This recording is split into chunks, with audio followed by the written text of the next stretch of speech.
Ayan guys, andito lang ako sa loob ng bahay. Kaya lang sumaranay, palagi nasa loob ng bahay. Ayan, pinitas ko na yung dahon. Pinitas ko yung dahon ng laurel guys, kay mag-adobo ako ng manok. Ayan o. Ayan o, dami kong napitas na laurel guys. Laurel na dahon. O, hindi na ako bibili ng laurel na dahon.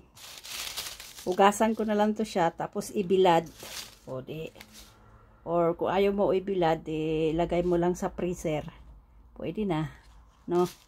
O, nakalibre ng ng dahong laurel. Yung laurel na tinanom ko, guys. Bye-bye na. Yan lang ang nalulungkot sa loob ng bahay, guys. Sumakit na yung mga balakang ko sa kauupo. Okay na, bye-bye na, guys.